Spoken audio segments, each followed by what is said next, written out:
West Bengal കത്തുകയാണ്. വഖഫ് ഭേദഗതി ബില്ലിനെതിരെയുള്ള പ്രതിഷേധത്തിന്റെ മറവിൽ ഹൈന്ദവ വിഭാഗങ്ങളെ, ഹൈന്ദവ വിശ്വാസത്തിൽപ്പെട്ടവരെ ടാർഗറ്റ് ചെയ്തുകൊണ്ടുള്ള ചില ആസൂത്രിതമായിട്ടുള്ള ആക്രമണങ്ങൾ അവിടെ സംഭവിക്കുന്നതായി ദേശീയ മാധ്യമങ്ങൾ റിപ്പോർട്ട് ചെയ്യുന്നു. കേന്ദ്ര സർക്കാർ പാസാക്കിയ ഒരു നിയമത്തിനെതിരെ അത് ചില കോണുകളിൽ നിന്നും ചിലർക്ക് പ്രതിഷേധം ഉയരുക സ്വാഭാവികമാണ്. ചിലരുടെ ഭാഗത്തു നിന്നും പ്രതിഷേധം ഉയരുക സ്വാഭാവികം തന്നെയാണ്. ആ പ്രതിഷേധം പ്രകടിപ്പിക്കുവാൻ ഈ രാജ്യത്ത് വ്യവസ്ഥാപിതമായിട്ടുള്ള മാർഗങ്ങളുണ്ട്. എന്നാൽ അതൊന്നും സ്വീകരിക്കാതെ ആ പ്രതിഷേധം മതബോധം ഇളക്കിവിട്ട് തെരുവുകളിൽ തീ കത്തിച്ച് ഈ രാജ്യത്തെ കലാപ കലുഷിതമാക്കുക എന്ന ലക്ഷ്യത്തോടെ അത്തരം പ്രതിഷേധങ്ങളെ ചിലർ മറയാക്കിക്കൊണ്ടിരിക്കുന്നു. എന്തുകൊണ്ട് ഈ വഖഫ് ഭേദഗതി ബില്ലിനെതിരെയുള്ള പ്രതിഷേധം ബംഗാളിൽ ഇത്രത്തോളം രൂക്ഷമായിട്ടുള്ള ഒരു കലാപത്തിലേക്ക് വഴിമാറി? അതിന് പിന്നിൽ ഇപ്പോൾ ബംഗാൾ ഭരിക്കുന്ന ഭരണകൂടത്തിന് അവർ പുലർത്തുന്ന പ്രീണന നയത്തിന് കൃത്യമായിട്ടുള്ള ഒരു പങ്കുണ്ടോ? ബംഗാളിൽ നടക്കുന്ന ഈ കലാപങ്ങൾ കേരളത്തിന് നൽകുന്ന സൂചനകൾ എന്തൊക്കെ? കാരണം ബംഗാളിൽ നിന്നാണ് കേരളത്തിലേക്ക് ഈ അതിഥി തൊഴിലാളികൾ എന്ന ഓമന പേരിട്ടുകൊണ്ട് ലക്ഷക്കണക്കിന് പേർ ഇപ്പോഴും വന്നുകൊണ്ടിരിക്കുന്നത്, ഇവിടെ പണിയെടുത്തുകൊണ്ടിരിക്കുന്നത്. അതുകൊണ്ട് തന്നെ ബംഗാളിൽ നടക്കുന്ന ഈ ഒരു കലാപം കേരളത്തിന് നൽകുന്ന മുന്നറിയിപ്പുകൾ എന്തൊക്കെ? ഈ വിഷയങ്ങളാണ് നിലപാട് എന്ന ഈ ഒരു പ്രോഗ്രാമിലെ ഇന്നത്തെ എപ്പിസോഡിൽ ഞങ്ങൾ ചർച്ച ചെയ്യാൻ ആഗ്രഹിക്കുന്നത്. ഞാൻ ജോർജി, എന്നോടൊപ്പം ഉള്ളത് റോബിൻ അരുൺ. റോബിൻ, ഈ രാജ്യത്തിൻ്റെ നന്മയ്ക്ക് വേണ്ടി ജനാധിപത്യ മൂല്യങ്ങളെ മുറുകെ പിടിച്ചുകൊണ്ട് ഭരണഘടനയ്ക്ക് മുകളിൽ ഒരു മതനിയമവും പാടില്ല എന്ന വ്യക്തമായിട്ടുള്ള ഒരു ലക്ഷ്യത്തോടു കൂടി തന്നെ ഈ കഴിഞ്ഞ ആഴ്ചകളിൽ നമ്മുടെ കേന്ദ്ര സർക്കാർ പാസ്സാക്കിയ വഖഫ് ഭേദഗതി ബില്ല്, അതിൻ്റെ മെറിറ്റ്സ് നമ്മൾ പലതവണ ചർച്ച ചെയ്താണ്, അതിലേക്ക് പോകുന്നില്ല. പക്ഷേ ആ ബില്ല് പാസ്സാക്കിയതിന് ശേഷം നമ്മൾ അതുമായി ബന്ധപ്പെട്ടൊരു നിലപാട് ചർച്ച ചെയ്താണ്. അതിനെതിരെ ഉയരുന്ന പ്രതിഷേധം, ആ പല പ്രതിഷേധങ്ങൾക്കും ഒരു രാജ്യദ്രോഹപരമായിട്ടുള്ള ചില എലമെൻറ്റ്സ് നമുക്ക് കൃത്യമായിട്ടും കാണാൻ സാധിക്കുന്നുണ്ട്. ഈ കഴിഞ്ഞ ദിവസം നമ്മൾ ചെയ്ത നിലപാട്, ഈ കോഴിക്കോട് വിമാനത്താവള റോഡ് ഉപരോധിച്ചുകൊണ്ട് വഖഫ് ഭേദഗതി ബില്ലിനെതിരെ എന്ന പേരിൽ അവിടെ നടന്ന പ്രതിഷേധ സമരത്തിൽ ഉയർന്ന ചില പ്ലക്കാർഡുകൾ, അത് ഹമാസിലെ ഭീകര നേതാക്കളുണ്ട്, ഒപ്പം തന്നെ ഇവിടുത്തെ എല്ലാ തീവ്രവാദ സംഘടനകളുടെയും ഒരു ഗോഡ് ഫാദർ എന്ന് വിശേഷിപ്പിക്കുന്ന മുസ്ലിം ബ്രദർഹുഡിൻ്റെ നേതാക്കളുണ്ട്. വഖഫ് ഭേദഗതി ബില്ലിനെതിരെയുള്ള സമരത്തിൽ എന്തുകൊണ്ട് അവരുടെ പ്ലക്കാർഡുകൾ അവർ ഉയർത്തിപ്പിടിച്ചു? അതിൽ കൃത്യമായിട്ടുള്ളൊരു അജണ്ടയുണ്ട്. നമ്മൾ കൃത്യമായും ആ നിലപാടിൽ പറഞ്ഞതാണ്. ഇന്ന് നമ്മൾ ചർച്ച ചെയ്യുന്ന ഒരു വിഷയം, നമ്മൾ തുടക്കത്തിൽ പറഞ്ഞതുപോലെ വെസ്റ്റ് ബംഗാളിൻ്റെ ഒരു പ്രത്യേകത നമുക്കറിയാം. എനിക്ക് തോന്നുന്നു ഏകദേശം പതിറ്റാണ്ടുകളായി അവിടെ കമ്മ്യൂണിസ്റ്റ് ഭരണകൂടമായിരുന്നു. ഇപ്പോൾ മമതാ ബാനർജി, TMCയുടെ മമതാ ബാനർജി അവിടെ മുഖ്യമന്ത്രിയായിട്ട് ഭരിക്കുന്നു. വെസ്റ്റ് ബംഗാളിൻ്റെ ഒരു ജിയോഗ്രഫിക്കലി അതിൻ്റെ ഒരു പ്രത്യേകത, ഇന്ത്യയെ സംബന്ധിച്ചിടത്തോളം വളരെ ഒരു സ്ട്രാറ്റജിക് ആയിട്ടുള്ള ഒരു തന്ത്രപ്രധാനമായിട്ടുള്ള സ്ഥാനം വെസ്റ്റ് ബംഗാളിനുണ്ട്. ബംഗ്ലാദേശുമായി അതിർത്തി പങ്കിടുന്ന സംസ്ഥാനം. ആ അതിർത്തി പലതും പോറസാണ്. നമ്മൾ ഈ അതിർത്തി എന്നൊക്കെ പറയുമ്പോൾ നമ്മളൊരു കയ്യാല കെട്ടി വേർതിരിക്കുന്ന രീതിയിലാണ് അതിലെ പല അതിർത്തി മേഖലകൾ. അതിനെക്കുറിച്ച് റോബിൻ കുറേ കൂടി വിശദമായി പറയുന്നത് ഞാൻ മനസ്സിലാക്കുന്നു. മാത്രമല്ല തൊട്ടടുത്ത് ചേർന്ന് കിടക്കുന്ന ബംഗ്ലാദേശിലെ അവസ്ഥ നമുക്കറിയാം. ഒരു ഭരണകൂടം തന്നെ അവിടെ നടമാടുന്നു. തീവ്ര ഇസ്ലാമിസ്റ്റുകൾ അവിടെ അഴിഞ്ഞാടിക്കൊണ്ടിരിക്കുന്ന ഒരു അവസ്ഥ. അത്തരത്തിലുള്ള ഒരു സ്ഥിതിവിശേഷം നടമാടുന്ന ഒരു രാജ്യത്തോട് ചേർന്ന് കിടക്കുന്ന സംസ്ഥാനം സ്വാഭാവികമായിട്ടും ഇന്ത്യയുടെ ഒരു സെക്യൂരിറ്റിയെ സംബന്ധിച്ചിടത്തോളം വളരെ സ്ട്രാറ്റജിക് ആയിട്ടുള്ള ഒരു പ്രാധാന്യം ആ ഒരു സംസ്ഥാനത്തുണ്ട്. അപ്പോൾ ഈ വഖഫ് ഭേദഗതി ബില്ലിനെതിരെ മുസ്ലിം സംഘടനകൾ ആഹ്വാനം ചെയ്ത ഒരു പ്രതിഷേധം വലിയ രീതിയിലുള്ള ഒരു കലാപമായി ഈ കഴിഞ്ഞ ദിവസം, പ്രത്യേകിച്ച് ഈ കഴിഞ്ഞ വെള്ളിയാഴ്ച ഒക്കെ ബംഗാളിൽ അരങ്ങേറുന്ന ഒരു കാഴ്ചയ്ക്കാണ് രാജ്യം സാക്ഷ്യം വഹിച്ചത്. ദൗർഭാഗ്യകരമെന്ന് പറയട്ടെ, അതിനെപ്പറ്റിയുള്ള കൂടുതലായിട്ടുള്ള വിശദാംശങ്ങളടങ്ങിയ റിപ്പോർട്ടിങ്ങുകളൊന്നും നമ്മുടെ കേരളത്തിലെ മുഖ്യധാര മാധ്യമങ്ങളിൽ നമുക്ക് കാണാൻ സാധിച്ചില്ല എന്നതാണ് വസ്തുത. അതെന്താണെന്നുള്ള അടുത്ത ഘട്ടത്തിൽ നമ്മൾ ചർച്ച ചെയ്യാം. ഈ വഖഫ് ഭേദഗതി നിയമവുമായി ബന്ധപ്പെട്ട് ഇപ്പോൾ ബംഗാളിൽ നടക്കുന്ന, മുർഷിദാബാദിൽ നടക്കുന്ന ആ ഒരു കലാപം, നമ്മൾ ഈ ചർച്ച സംഘടിപ്പിച്ചുകൊണ്ടിരിക്കുന്ന ഈ ഒരു ഘട്ടത്തിൽ വളരെ ഞെട്ടിക്കുന്ന ചില വാർത്തകൾ ഇപ്പോൾ ബംഗാളിൽ നിന്നും പുറത്തു വരുന്നുണ്ട്. ബംഗാളിലെ ചില പോലീസ് ഉദ്യോഗസ്ഥർ തന്നെ പറഞ്ഞതായിട്ട് പല ദേശീയ മാധ്യമങ്ങൾ റിപ്പോർട്ട് ചെയ്യുന്നുണ്ട്.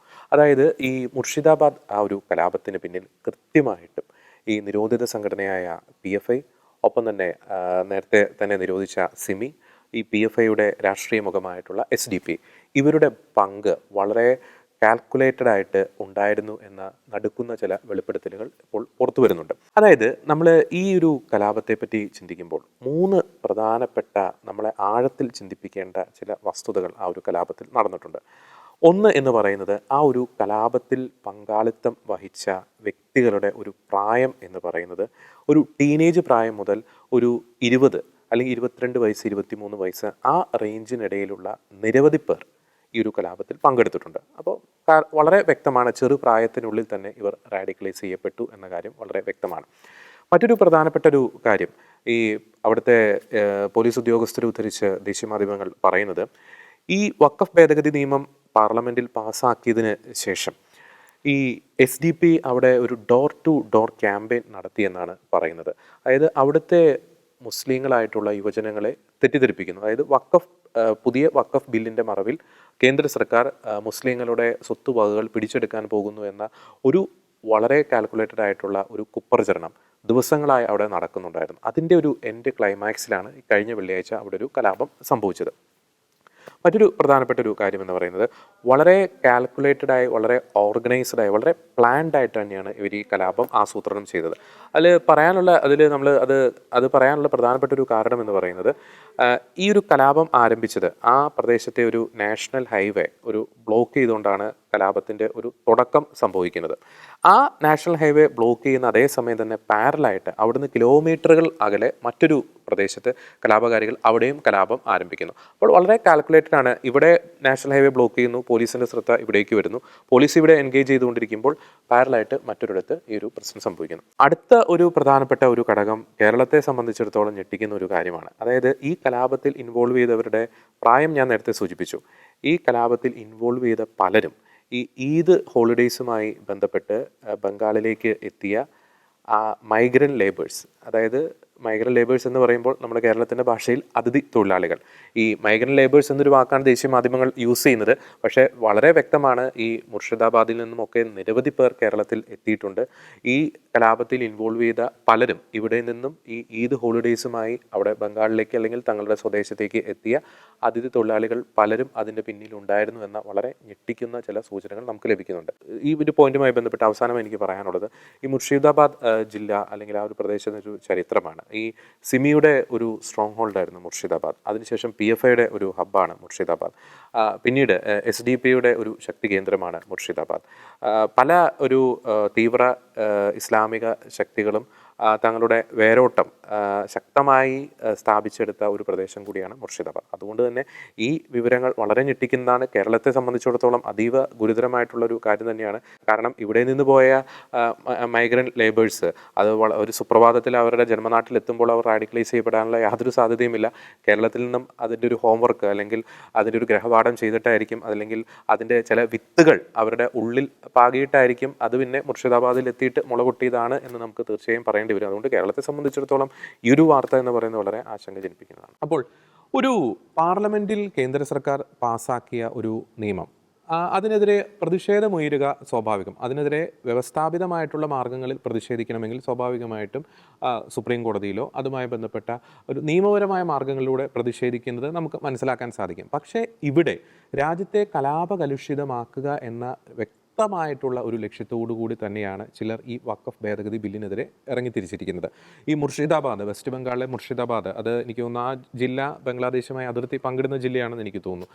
ആ ജില്ല അക്ഷരാർത്ഥത്തിൽ ഒരു കത്തിക്കുന്ന ഒരു അവസ്ഥ, കലാപത്തി പടർന്ന് പന്തലിക്കുന്ന അവസ്ഥ. അവിടുത്തെ പോലീസൊക്കെ പറയുന്ന ഒരു കാര്യമുണ്ട്, ആരൊക്കെയോ ഒരു തെറ്റായിട്ടുള്ള പ്രചരണങ്ങൾ അവിടുത്തെ പ്രത്യേകിച്ച് മുസ്ലിം മതവിശ്വാസികൾക്കിടയിൽ ഇൻജക്റ്റ് ചെയ്തുകൊണ്ടിരിക്കുകയാണ് ഈ വഖഫ് ബില്ലുമായി ബന്ധപ്പെട്ട്. വളരെ തെറ്റായിട്ടുള്ള പ്രചരണങ്ങൾ, തെറ്റിദ്ധരിപ്പിക്കുന്ന രീതിയിലുള്ള പ്രചരണങ്ങൾ അവിടെ ഇൻജക്റ്റ് ചെയ്യുന്നു, അവിടെ കലാപകലുഷിതമാക്കുന്നു. അതിൻ്റെ പിന്നിൽ ചില തീവ്ര ഇസ്ലാമിക ശക്തികൾ ഉണ്ട് എന്ന് തന്നെയാണ് നമുക്ക് മനസ്സിലാക്കാൻ സാധിക്കുന്നത്. ഞാൻ അതിനെ സാധൂകരിക്കാൻ വേണ്ടിയിട്ട് വെസ്റ്റ് ബംഗാളിലെ പ്രതിപക്ഷ നേതാവ് ഈ കലാപവുമായി ബന്ധപ്പെട്ട് അദ്ദേഹം നടത്തിയ ട്വീറ്റ് ഉണ്ട്, ഞാനൊന്ന് വായിക്കാൻ ആഗ്രഹിക്കുന്നു. Let it be known that this was not an act of protest, rather a premeditated act of violence on assault on democracy and governance by jihadist forces who seek to spread chaos in order to assert their dominance and sow fear amongst other communities of our society. അപ്പോൾ ഇതിന് പിന്നിൽ jihadist forces ഉണ്ട് എന്ന് leader of opposition, അദ്ദേഹത്തിൻ്റെ പേര് സുവേന്ദു അധികാരി എന്ന് പറയുന്ന വെസ്റ്റ് ബംഗാളിലെ പ്രതിപക്ഷ നേതാവ് ആരോപിച്ചിരിക്കുന്നു. ഒപ്പം തന്നെ ഈ വെസ്റ്റ് ബംഗാളിൽ നിന്നുള്ള ഒരു MP, അദ്ദേഹം ഇപ്പോൾ യൂണിയൻ മിനിസ്റ്ററാണ്, മജുംദാർ എന്ന് പറയുന്ന ആ നേതാവ് കൂടി ആരോപിച്ചിരിക്കുന്ന മറ്റൊരു കാര്യമുണ്ട്. ബംഗ്ലാദേശിൻ്റെ ഒരു ലൈറ്റർ വേർഷൻ ആക്കിയിട്ട് വെസ്റ്റ് ബംഗാളിനെ മാറ്റാനുള്ള ഒരു അജണ്ടയാണ് മമതാ ബാനർജി നടത്തുന്നത് എന്നൊരു കാര്യം കൂടി ആരോപിക്കുന്നുണ്ട്. നമ്മളിവിടെ കാണേണ്ട രണ്ട് പ്രധാനപ്പെട്ട വസ്തുക്കൾ ഞാൻ ചൂണ്ടിക്കാണിക്കാൻ ആഗ്രഹിക്കുന്നു. ഇപ്പോൾ അവിടെ കേന്ദ്രസേന ഇറങ്ങിയിരിക്കുന്നു. ആ കേന്ദ്രസേന ഇറങ്ങുവാൻ വേണ്ടി കൊൽക്കത്ത ഹൈക്കോടതി ഇടപെടേണ്ട ഒരു സാഹചര്യത്തിലേക്ക് വരുന്നു. കലാപത്തിൽ 3ഓളം പേർക്ക് ജീവൻ നഷ്ടപ്പെട്ടിരിക്കുന്നു, നിരവധി പേർക്ക് പരിക്കേറ്റിരിക്കുന്നു. ഏകദേശം 200-നടുത്ത് ആൾക്കാരെ കലാപവുമായി ബന്ധപ്പെട്ട് പോലീസ് അറസ്റ്റ് ചെയ്യുന്ന ഒരു സ്ഥിതിവിശേഷത്തിലേക്ക് കാര്യങ്ങൾ പോകുന്നു. മാത്രമല്ല മറ്റൊരു പ്രധാനപ്പെട്ട ഒരു കാര്യം എന്ന് പറയുന്നത് ഈ BSF കേന്ദ്രസേന ഇറങ്ങിയതിന് ശേഷം BSFന് നേരെ പോലും ആക്രമണം ഉണ്ടാകുന്നു എന്ന ചില വാർത്തകൾ പല മാധ്യമങ്ങൾ ഇന്ത്യൻ എക്സ്പ്രസ് പോലുള്ള പല മാധ്യമങ്ങൾ റിപ്പോർട്ട് ചെയ്യുന്നുണ്ട്. നമുക്കറിയാം ഈ കാശ്മീർ ഒരു കാലഘട്ടത്തിൽ കലാപകലുഷിതമായി കൊണ്ടിരുന്ന ആ ഒരു സാഹചര്യത്തിൽ കേന്ദ്ര സേനയെ അല്ലെങ്കിൽ BSF പോലുള്ള കേന്ദ്രസേനയൊക്കെ ആക്രമിച്ചത് രാജ്യദ്രോഹ ശക്തികളാണ്.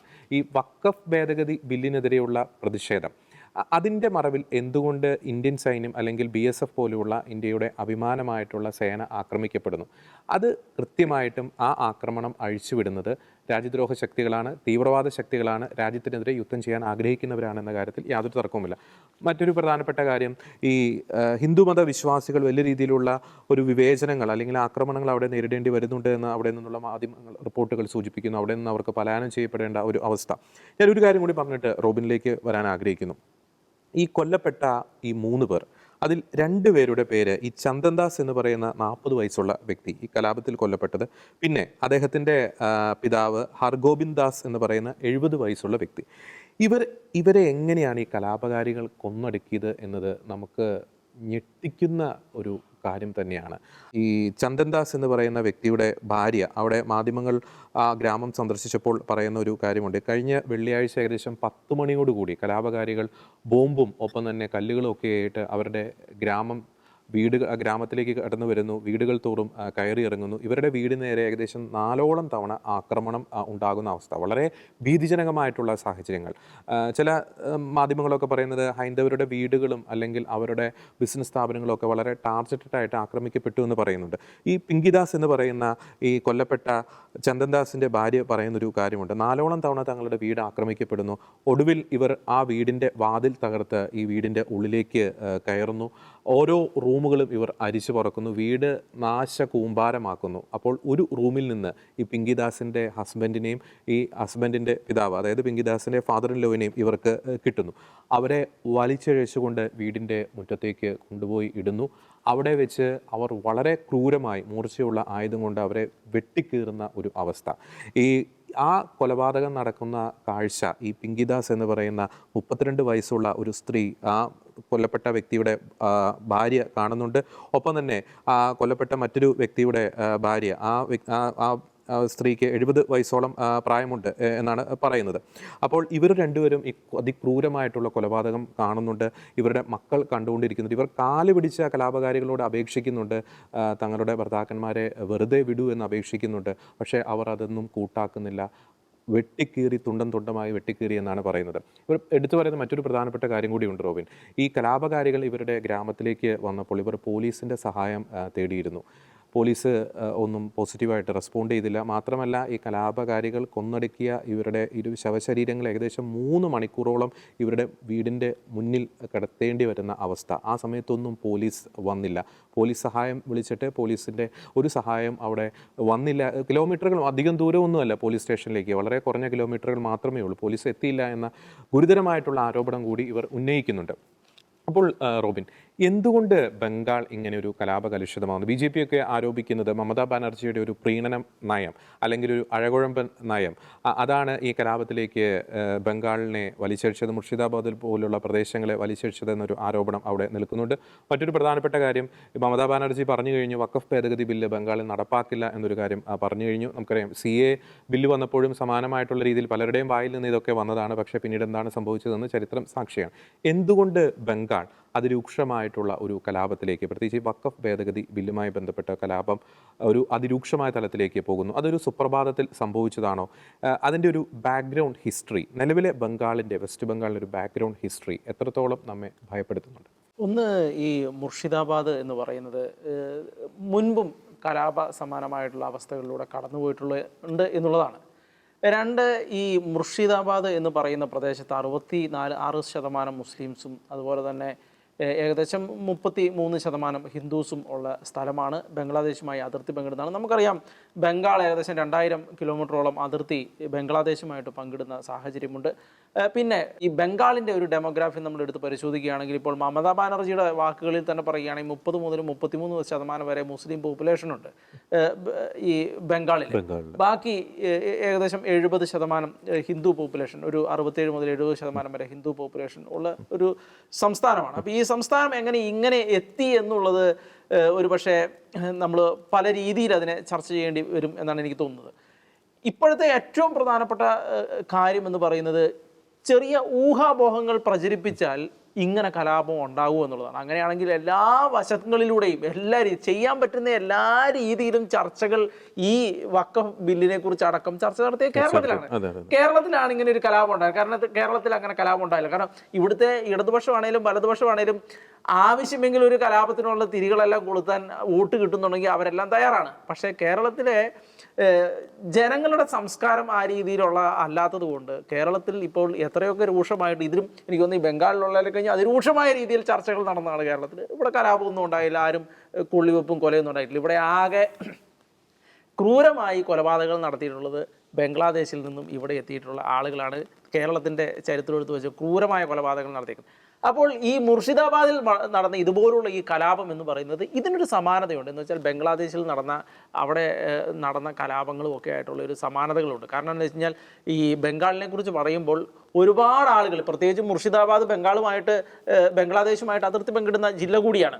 അപ്പോൾ ഒരുപാട് ആളുകൾ ഇങ്ങോട്ട് കടന്നു വരുന്ന സാഹചര്യമുണ്ട്. ഇതിനെ വോട്ട് ബാങ്ക് ആയിട്ട് പണ്ടത്തെ ഇടതുപക്ഷമാണെങ്കിലും ഇപ്പോഴത്തെ മമതാ ബാനർജിയുടെ സർക്കാരാണെങ്കിലും ഉപയോഗിക്കുന്ന സാഹചര്യമുണ്ട് എന്നുള്ള രൂക്ഷമായ ആരോപണങ്ങൾ ഉയർന്നിട്ടുള്ള കൃത്യമായ കണക്കുകളൊന്നും ഇല്ല എത്രത്തോളം ആളുകൾ ബംഗ്ലാദേശിലേക്ക് കയറിയിട്ടുണ്ട് എന്നുള്ളത്. ഇവിടെ ഏറ്റവും പ്രധാനമായിട്ട് ചർച്ച ചെയ്യപ്പെടേണ്ടത് പൊളിറ്റിക്കൽ ഇസ്ലാം എന്നുള്ള ആ ഒരു എൻറ്റിറ്റിയെ കുറിച്ചാണ്. കാരണം മമതാ ബാനർജിയുടെ തൃണമൂൽ കോൺഗ്രസ് ഈ അടുത്ത ഇടയ്ക്ക് പറഞ്ഞ ഒരു സംഭവം, ഇങ്ങനെ ഈ ഒരു കലുഷിതമായ അന്തരീക്ഷം നിറഞ്ഞു നിൽക്കുന്ന ഒരു സാഹചര്യത്തിൽ മമതാ ബാനർജി പറഞ്ഞ ഒരു സ്റ്റേറ്റ്മെൻറ്റാണ്, ഒരു മുസ്ലിമിൻ്റെ വീട് പോലും ആക്രമിക്കപ്പെടാൻ അനുവദിക്കില്ല എന്നുള്ളത്. എന്നുവെച്ചാൽ കൃത്യമായിട്ട്, കാരണം അടുത്ത വർഷം തെരഞ്ഞെടുപ്പ് നടക്കാൻ പോവാണ്, കൃത്യമായിട്ട് പൊളിറ്റിക്കൽ സ്റ്റേറ്റ്മെൻ്റ് ആണ് അത്. പക്ഷേ ഇങ്ങനെ ഈ രീതിയിലേക്ക് ഈ തൃണമൂൽ കോൺഗ്രസ് എത്തി എന്നുള്ളതാണ് ഈ പൊളിറ്റിക്കൽ ഇസ്ലാമിൻ്റെ ഒരു സംഗതി എന്ന് പറയുന്നത്. കാരണം നമുക്കറിയാം, ഇപ്പോൾ ബ്രിട്ടൻ്റെ കാര്യം എടുക്കാം, കുറേ സമാനതകളുണ്ട്. ബ്രിട്ടനിൽ പൊളിറ്റിക്കൽ ഇസ്ലാം അധിനിവേശം നടത്തിയപ്പോൾ അവരുടെ ശരീഅത്ത് അവർ പേഴ്സണലായിട്ട് ശരീഅത്ത് നിയമത്തിലേക്ക് ഉറച്ചു നിൽക്കാൻ ശ്രമിച്ചു. മറ്റൊന്ന്, ആ രാജ്യത്തിലേക്കും കൂടി ഈ ശരീഅത്ത് നിയമം ഇംപ്ലിമെൻറ്റ് ചെയ്യാൻ അവരിപ്പോഴും ശ്രമിച്ചുകൊണ്ടിരിക്കുകയാണ്, മാക്സിമം ശ്രമിച്ചുകൊണ്ടിരിക്കുന്നു. അവരുടെ ഉയർന്നു വന്ന പൊളിറ്റീഷ്യന്മാരെല്ലാം ഈ ലേബർ പാർട്ടി എന്ന് വെച്ചാൽ സെക്കുലർ പാർട്ടി, സെക്കുലറിസത്തെക്കുറിച്ച് പ്രസംഗിക്കുന്ന പാർട്ടിയുടെ കൂടെ നിൽക്കുകയും ചെയ്തു. അവർ ഈ പലസ്തീന് വേണ്ടി ഡെമോൺസ്ട്രേഷൻ നടക്കും, ഹമാസ് തീവ്രവാദികളടക്കമുള്ള തീവ്രവാദികൾക്ക് വേണ്ടി ഡെമോൺസ്ട്രേഷൻ നടക്കും, അവരെ സപ്പോർട്ട് ചെയ്ത് സംസാരിക്കും, അവർ ശരീഅത്ത് നിയമം രാജ്യത്ത് നടപ്പിലാക്കണം എന്ന് പറയും, അതുപോലെ തന്നെ പലസ്തീൻ്റെ കൊടി ഉയർത്തും. ഈ കാര്യങ്ങളെല്ലാം ചെയ്യും. ഈ കാര്യങ്ങൾക്കെതിരെ ആരെങ്കിലും പ്രതികരിച്ചാൽ അവർ സെക്കുലറിസത്തിനെതിരെ പ്രതികരിക്കുന്ന, ഇസ്ലാം ഫോബിയ പ്രചരിക്കുന്ന ആളുകളായി മാറുന്ന അവസ്ഥയുണ്ടാകും. ഈ തൃണമൂൽ കോൺഗ്രസിൻ്റെ മെയിൻ വോട്ട് ബാങ്കാണ് ഈ 30 മുതൽ 33% വരുന്ന ഇസ്ലാമിക് വോട്ട് എന്നത്. അപ്പോൾ ഈ തൃണമൂൽ കോൺഗ്രസിൻ്റെ ഉള്ളിൽ തന്നെയുള്ള ആളുകൾക്ക് ഇതിനോട് എതിർപ്പുണ്ട്. കാരണം എന്താ വെച്ചാൽ കുറച്ച് കഴിയുമ്പോൾ ഈ 70% വരുന്ന ഈ ഹിന്ദു വോട്ടേഴ്സ് മാറുന്ന സാഹചര്യം ഉണ്ടായാൽ എന്ത് സംഭവിക്കും? അങ്ങനെ ഒരു സാഹചര്യത്തിലേക്ക് എത്താമല്ലോ എന്നുള്ളൊരു അഭിപ്രായം ഉയർന്നു വരാറുണ്ട്. അങ്ങനെ പറയുമ്പോൾ പോലും തൃണമൂൽ കോൺഗ്രസിൻ്റെ ഒരു ഭാഷ്യം എന്ന് പറയുന്നത് ഈ 70% വരുന്ന ഈ ഹിന്ദു വോട്ടേഴ്സ്, അവരിൽ കുറേ പേരെങ്കിലും സെക്കുലറിസത്തിൻ്റെ പേരിൽ ഈ തൃണമൂൽ കോൺഗ്രസിന് വോട്ട് ചെയ്യും. ബാക്കി ഈ 33% വരുന്ന 30 മുതൽ 33 വരെ ശതമാനമുള്ള ഈ ഇസ്ലാമിക് വോട്ട് ബാങ്ക് ഇവരുടെ കൂടെ നിൽക്കും. എന്ന് വെച്ചാൽ ഓർക്കുക, ഇതേ കാര്യമാണ് കേരളത്തിൽ സംഭവിച്ചുകൊണ്ടിരിക്കുന്നത്.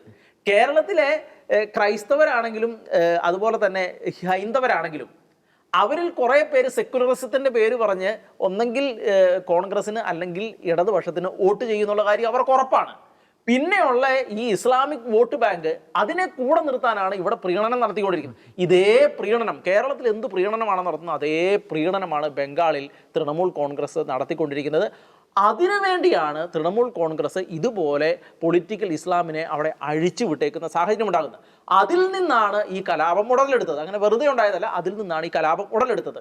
പക്ഷേ ഇതിൻ്റെ ഉള്ളിൽ ഏറ്റവും പ്രധാനപ്പെട്ട ഒരു വസ്തുത, മറ്റൊരു വസ്തുത എന്ന് പറയുന്നത് BJPക്ക് 2021 ഇലക്ഷന് 37.97% എന്ന് വെച്ചാൽ 38% തൊട്ടടുത്ത് വോട്ട് 2021 നിയമസഭാ തെരഞ്ഞെടുപ്പിൽ കിട്ടിയെന്നുള്ളതാണ് പെർസെൻറ്റേജ് വോട്ട്.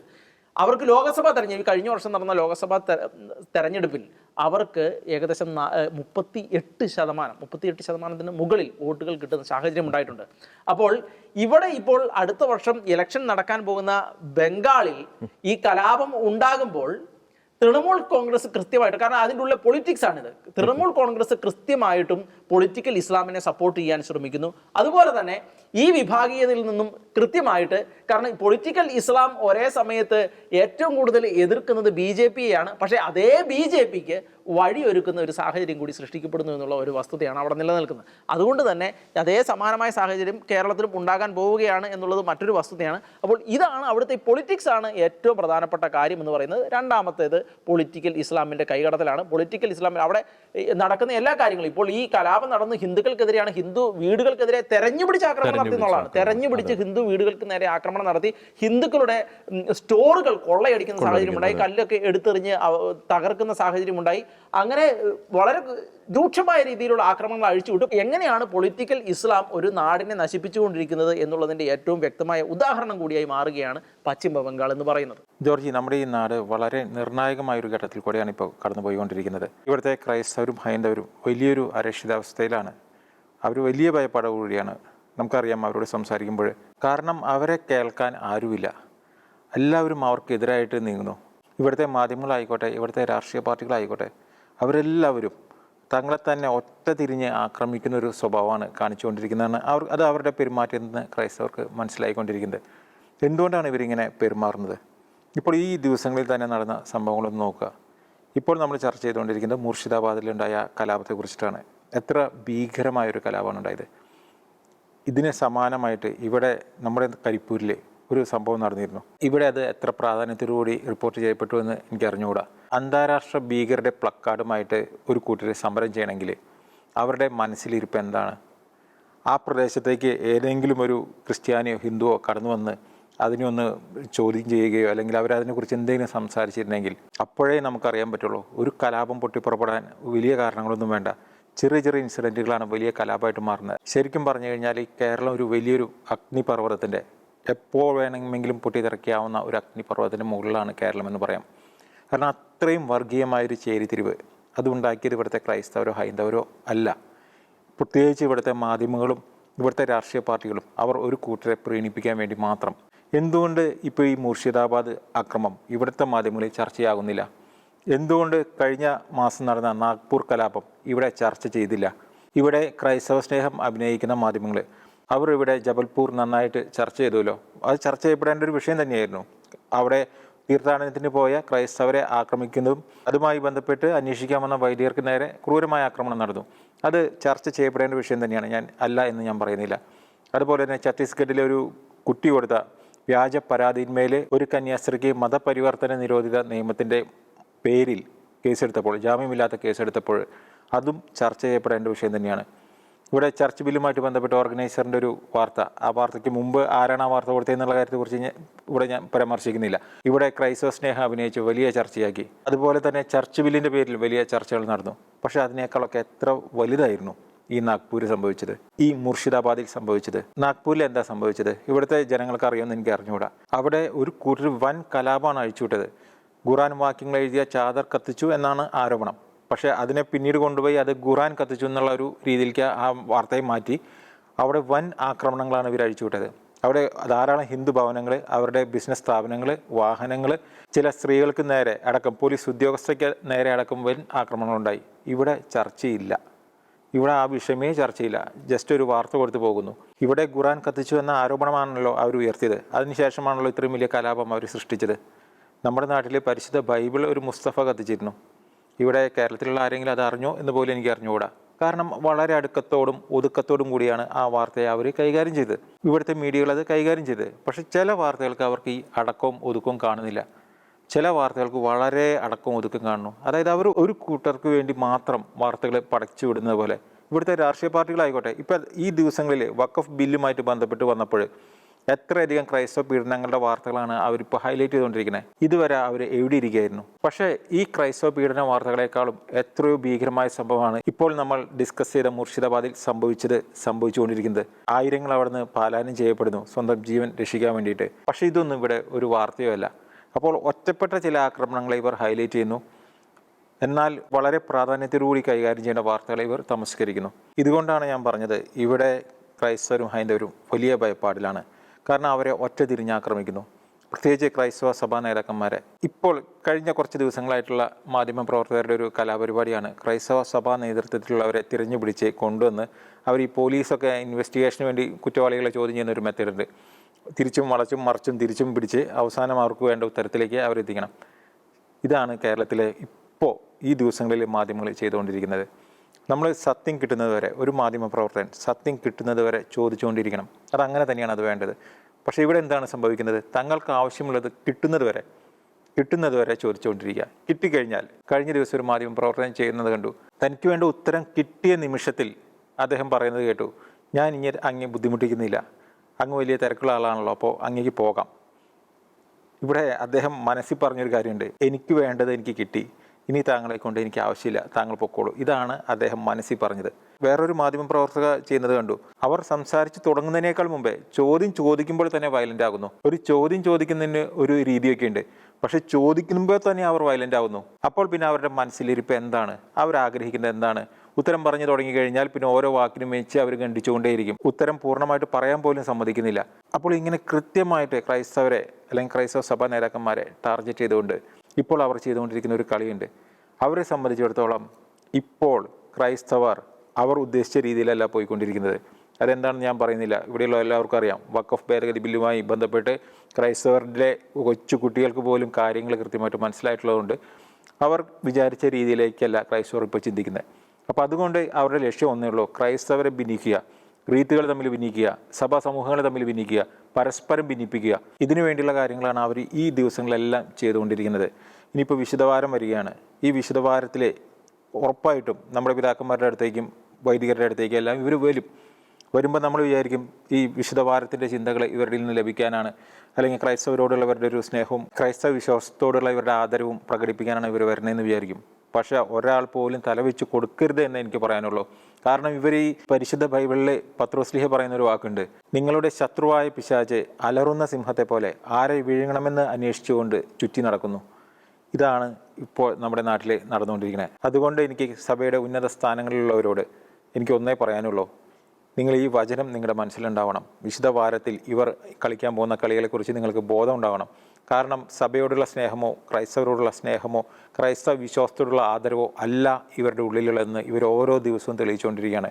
ഇവരെ സംബന്ധിച്ചിടത്തോളം ഇവർ പ്രീണിപ്പിക്കുന്ന ഒരു സമൂഹത്തിന് വേണ്ടി അല്ലെങ്കിൽ ഒരു വിഭാഗത്തിന് വേണ്ടിയിട്ട് ഇതര വിഭാഗത്തിൽപ്പെട്ടവരെ അവരെ ഭിന്നിപ്പിച്ച് അവരെ നശിപ്പിച്ച് അവരുടെ ഉള്ളിലുള്ള ഐക്യം തകർത്ത് അവരുടെ ചിന്താശേഷിയെ പോലും സ്വാധീനിക്കുന്ന രീതിയിൽ ഇവർ കളിച്ചുകൊണ്ടിരിക്കുകയാണ്. കേരളത്തിലുള്ള ഒട്ടുമിക്ക മീഡിയകളും ഇവിടെ തൃത്താലയിലൊരു ഫെസ്റ്റ് നടന്നപ്പോൾ യഹിയ സിൻവാറും നസറുള്ളയും ഇസ്മായിൽ ഹനിയെല്ലാം കോലങ്ങളായിട്ട് ഇവിടെ ഉയർത്തി നിർത്തി. കരിപ്പൂരിലും കണ്ടു നമ്മൾ ഇതേ കാഴ്ചകൾ. കഴിഞ്ഞ ദിവസം പ്രധാനമന്ത്രി വന്ന പള്ളിയിലെ ഓശാന തിരുനാൾ ദിനത്തിലെ നടത്തേണ്ടിയിരുന്ന ഒരു കുരുത്തോല പ്രദക്ഷിണം അത് നിരോധിച്ചപ്പോൾ അല്ലെങ്കിൽ അതിനുള്ള അനുമതി നിഷേധിച്ചപ്പോൾ ഇവിടെ മാധ്യമങ്ങൾ എന്തൊരാഘോഷമായിരുന്നു. അവരെ സംബന്ധിച്ചിടത്തോളം അവർക്ക് ആഘോഷിക്കാനുള്ളൊരു വാർത്തയെ അതിൻ്റെ പിന്നാമ്പുറത്തേക്ക് അവരന്വേഷിച്ചോ, അതിൻ്റെ കാരണങ്ങളിലേക്ക് അവരന്വേഷിച്ചോ? അതിൻ്റെ കാരണം ഇവിടെയുള്ള ജനങ്ങൾക്ക് മനസ്സിലാവില്ല. ഇവിടെ നടക്കുന്ന വാർത്തകൾ, ഇന്ത്യയിൽ നടക്കുന്ന വാർത്തകൾ ഇവിടെയുള്ള ജനത്തോട് അവർ പറഞ്ഞിട്ടില്ല. മുർഷിദാബാദിൽ എന്താണ് സംഭവിച്ചതെന്ന് ഇവർ പറഞ്ഞിട്ടില്ല. നമ്മുടെ കരിപ്പൂരിൽ പോലും സംഭവിക്കുന്നതിൻ്റെ ആഴവും വ്യാപ്തിയും ഇവർ പറഞ്ഞു കൊടുത്തിട്ടില്ല. വഖഫ് ബില്ലിനെതിരെ എന്ന ലേബലിൽ മതവികാരം വളരെയധികം കത്തിക്കുന്ന രീതിയിൽ ഇന്ത്യയിൽ ഉടനീളം ശ്രമങ്ങൾ നടക്കുന്നുണ്ട്. ഈ ശ്രമങ്ങളെ നമുക്ക് കണ്ടില്ല എന്ന് നടിക്കാൻ പറ്റില്ല. വഖഫ് ബില്ല് മുസ്ലിം സമൂഹത്തിന് നൽകുന്ന നന്മകളെ ഇവർ പറയാതെ അതൊരു മത വിഷയമാക്കി മാറ്റിയിട്ട് മതവികാരം എത്രത്തോളം കത്തിക്കാമോ അത്രത്തോളം കത്തിച്ചു വെച്ചിരിക്കുകയാണ്. അതുകൊണ്ട് തന്നെ മുർഷിദാബാദ് മാത്രമല്ല, അത് ഡൽഹിയിലും ഇങ്ങ് കേരളത്തിലും വരെ സംഭവിക്കാൻ സാധ്യതയുണ്ട്. അത്രത്തോളമാണ് ഇവർ ഇവിടെ മതവികാരം കത്തിച്ചു വെച്ചിരിക്കുന്നത്. രണ്ട് മൂന്ന് കാര്യങ്ങൾ കൂടി ഞാൻ ഇതുമായി ബന്ധപ്പെട്ട് ചൂണ്ടിക്കാണിക്കാൻ ആഗ്രഹിക്കുന്നുണ്ട് റോബിൻ. അതായത് ഈ ബംഗ്ലാദേശിലെ കലാപത്തിന്, ബംഗ്ലാദേശ് ഇപ്പോൾ ഒരു ഇസ്ലാമിക അല്ലെങ്കിൽ ഇസ്ലാമിസ്റ്റ് ഭരണത്തിന് കീഴിലാകാൻ വഴിമരുന്നിട്ട കലാപം, അത് ഷെയ്ഖ് ഹസീനയ്ക്കെതിരെ എന്ന പേരിൽ നടന്ന കലാപത്തിന് തുടക്കമിട്ടത് യൂണിവേഴ്സിറ്റി വിദ്യാർത്ഥികളായിരുന്നു.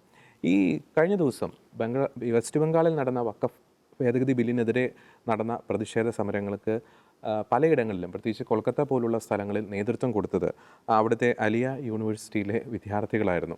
അപ്പോൾ ചില സമാനതകൾ ബംഗ്ലാദേശും വെസ്റ്റ് ബംഗാളുമായി ചില കാര്യങ്ങളിൽ, ഈ പ്രതിഷേധവുമായി ബന്ധപ്പെട്ട ചില സമാനതകൾ നമുക്ക് കാണേണ്ടി വരുന്നത് വളരെ ആശങ്ക ജനിപ്പിക്കുന്ന ഒരു കാര്യം കൂടിയാണ്. മറ്റൊരു കാര്യം കൂടിയുണ്ട്. നമ്മൾ ഈ ബംഗ്ലാദേശുമായി ബന്ധപ്പെട്ട് നമ്മൾ ആഴ്ചകൾക്ക് മുമ്പ് നടത്തിയ ഒരു നിലപാടിൽ നാം സൂചിപ്പിച്ച ഒരു പ്രധാനപ്പെട്ട ഒരു പോയിൻ്റുണ്ട്. ഈ കഴിഞ്ഞ ഡിസംബർ മാസം ബംഗ്ലാദേശിലെ മുഹമ്മദ് യൂനിസ് സർക്കാർ ഈ പാകിസ്ഥാനിൽ നിന്നും ബംഗ്ലാദേശിലേക്കുള്ള വിസ റെഗുലേഷൻ അത് വളരെയധികം ഒരു ഈസിയറാക്കി, അതായത് ലൈറ്ററാക്കി, അതായത് അധികം ഒരു സെക്യൂരിറ്റി ക്ലിയറൻസ് ഒന്നും കൂടാതെ തന്നെ പാകിസ്ഥാനിൽ നിന്നും ബംഗ്ലാദേശിലേക്ക് എത്താൻ സാധിക്കുന്ന രീതിയിൽ വിസ റെഗുലേഷൻ കുറച്ചുകൂടി ലഘൂകരിക്കുന്ന ഒരു നടപടിയിലേക്ക് അവർ പോകുന്നു. അത് വളരെ അധികം ഒരു ഭയം ജനിപ്പിക്കുന്ന ഒരു സാഹചര്യം ഇന്ത്യയിൽ സൃഷ്ടിക്കുന്നുണ്ട്. കാരണം പാകിസ്ഥാനിൽ നിന്നും ഇന്ത്യയിലേക്ക് ഒരു ബാക്ക്ഡോർ വഴി, ആ ബാക്ക്ഡോർ എന്ന് പറയുന്നത് ഈ ബംഗ്ലാദേശ് വഴി ഇന്ത്യയിലേക്ക് എത്താനുള്ള ഒരു ചാനലായിട്ട് ഈ മുഹമ്മദ് യൂനിസ് സർക്കാരിൻ്റെ ഈ നടപടിയെ പലരും നിരീക്ഷിക്കുന്നുണ്ട്. ഞാൻ നേരത്തെ പറഞ്ഞതുപോലെ ഈ വെസ്റ്റ് ബംഗാളും ബംഗ്ലാദേശും തമ്മിൽ ഒരു പോറസ് ബോർഡറാണ്.